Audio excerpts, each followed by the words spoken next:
हाँ, मैं जानता हूँ तुम इंटेलिजेंट हो, मुझसे भी ज़्यादा।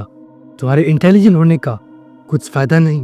अगर तुम इन मैनिपुलेटर से मैनिपुलेट होते रहे तो तुम यही वर्स्ट लाइफ जीते रहोगे और तुम सोचोगे कि मैं फेल क्यों हो रहा हूँ। ये मैनिपुलेटर तुम्हारी लाइफ को साइलेंटली कंट्रोल करते हैं, तुम्हें बिना पता चले, क्योंकि अगर तुम समझ गए कि तुम मैनिपुलेट हो रहे हो तो तुम उससे दूरी बना लोगे।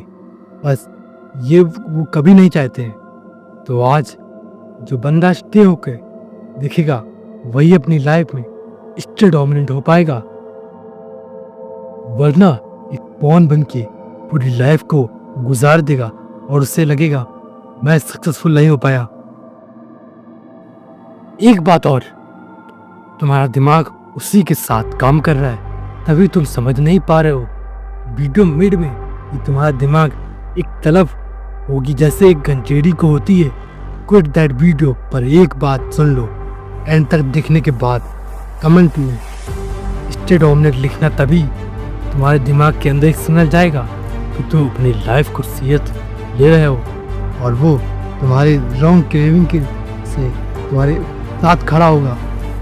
और अगर तुमने मिस किया तो तुम वो उस गुड फीलिंग को कभी महसूस नहीं कर पाओगे। So without any delay let's start a video.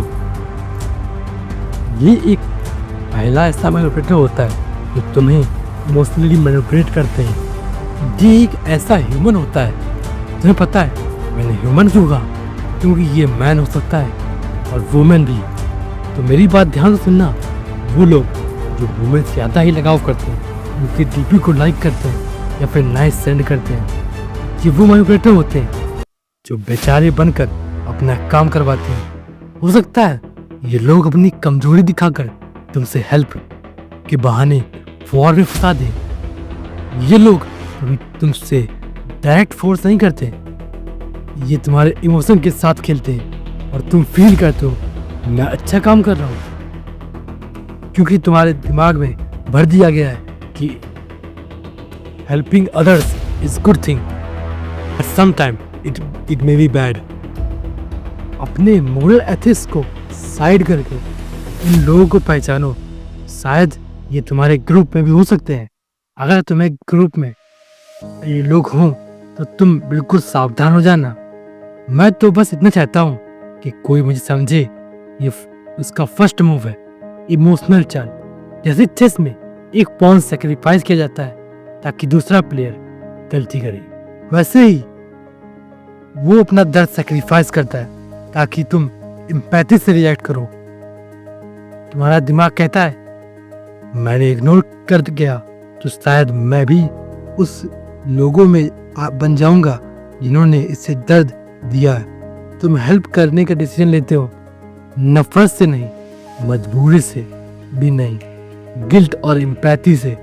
और यहीं पे वो चाहता है जहां तुम पहुंचे उसने तुम्हारे किंग को घेर कर डर कर दिया और तुम सोच रहे हो बड़ा मूव है। नहीं, ये मूव नहीं, मैनिपुलेशन था। तुम सोच रहे हो ये झूठ मूठ की बात है, ऐसा कुछ नहीं होता। तुम अभी भी हैक्ड हो। जागो मेरे सब्सक्राइबर्स, जागो, वरना अपना काम में सफल नहीं होगे और अपना टाइम बर्बाद करते रहोगे। तुमने कभी सोचा है किसी ने तुम्हारे ये लफ्ज़ लेके तुम्हें ही दोषी साबित कर दिया? नहीं सोचा। सुनो, एक लड़का था, उसने अपने दोस्त को कैजुअली कहा देखूंगा, अगर टाइम मिला तो थिएटर आ जाऊंगा 9 बजे। उस दोस्त ने बस एक शब्द पे फोकस किया, आ जाऊंगा। अगली रात वो थिएटर गया, 2 टिकट ली, एक खाली सीट पे बैठा और एक फोटो पोस्ट की। कभी किसी का इंतजार किया है जो प्रॉमिस करके भी ना आए। कमेंट सेक्शन में आग लग गई और how can people be too heartless, toxic, never trust him again. और लड़का घर पर था, गिल्ट में डूबा।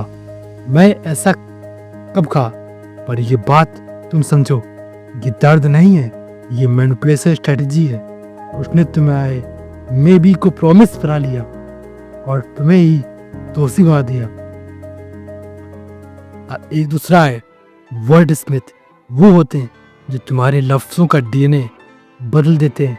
वो तुम्हारे ही वर्ड्स का यूज़ कर तुम्हारे खिलाफ करते हैं और तुम याद नहीं कर पाते कि तुम्हें एग्जैक्टली क्या कहा था। अब गिल्ट तुम्हारा है, अब पावर उनकी। ये सिर्फ एक बार नहीं होता, अगली बार वो तुमसे कुछ भी करवा सकते हैं सिर्फ गिल्ट का इस्तेमाल करके। इसी वर्ड से आया है गैस लाइटिंग। गैस लाइटिंग में यही होता है किसी पर्सन को वर्ड स्मिथ द्वारा वर्डों से कंफ्यूज करना। गैस लाइटिंग का सिंपल मतलब ये है कि किसी लोग को उनकी ही बातों पे कंफ्यूज कर देना। इसका मतलब है गैस लाइटिंग। और तुम कहते हो कुछ गलत नहीं हो बोला, पर वर्ड स्मिथ तुम्हारे लफ्ज नहीं मतलब बदलते हैं, और जब बदल जाए तो सच भी झूठ लगता है। थर्ड मैनिपुलेटर, कभी खुद के सपने छोड़े हैं सिर्फ माँ बाप की खुशी के लिए? तुम डॉक्टर बनना चाहते थे, शायद नहीं, पर जब माँ ने कहा हमने तो कॉलेज भी नहीं देखा, तू देख ले, तुम चुप हो गए। पापा ने बोला कि बिजनेस तेरे दादाजी ने शुरू किया है, तू ही संभालेगा। तुमने हाँ कह दिया, ना अपने दिल का देखा न सपनों का। और ये सब कब हुआ? तुमने खुद ही नहीं पता चला। मैनिपुलेशन कभी लाउड नहीं होता, वो प्यार के नाम पर छुप कर से आती है। अब तुम इन लॉस भी पूछे नहीं रखते हो, शादी कब करो, कौन जॉब छोड़ेगा, तुम्हें सरकारी नौकरी के लिए फोर्स करना। हालांकि मैं मानता हूँ कि ये सब गलत नहीं कहते, हमें सेल्फ इंडिपेंडेंट बनना चाहिए, लेकिन अगर हम अपने सपनों को दबा दें तो ये गलत चीज है। और तुम हर बार हाँ में हाँ मिलाते हो क्योंकि डिसपॉइंट नहीं करना चाहते। ये सिर्फ एक्सपेक्टेशन नहीं है, ये एक इनविजिबल प्रेशर है कि तुम्हारे सपनों को छुपके से दूर देता है। तुम जिंदा हो पर किसी और के डिसीजन से, तुम मुस्कुराते हो पर किसी और की कोशिश के लिए। अगर तुम अपने सपने को भूल गए तो ये वीडियो तुम्हारे लिए अगले एपिसोड में पेरेंटल गिल्ट से निकालने वाली टेक्निक बताऊंगा, फॉलो करना, वरना किसी और की जिंदगी जीत रहोगे। फोर्थ मैनिपुलेटर, वो सिर्फ एक सिंपल प्रॉमिस करता था, पर अब मेरी पूरी वीकेंड बर्बाद कर दी। पार्टी चल रही थी, मूड लाइट था, और उसने कहा नेक्स्ट संडे मेरी बहन की एंगेजमेंट है, तू आ रहा है ना, प्रॉमिस। मैंने बोला मुझे देखना पड़ेगा, कुछ पहले का प्लान है शायद।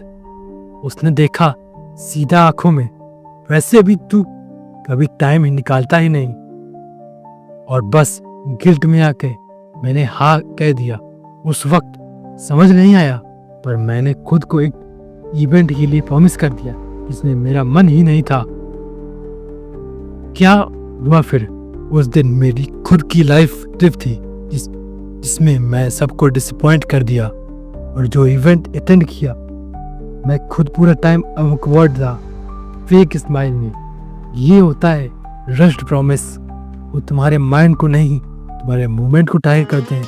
तुम चिल हो, डिस्ट्रैक्टेड हो, और वही वक्त होता है गिल्ट इंजेक्शन का। और हमारे चाणक्य ने भी कहा है, हमें कभी हड़बड़ी में आके ये ज़्यादा खुश होकर फैसले नहीं सुनाने चाहिए।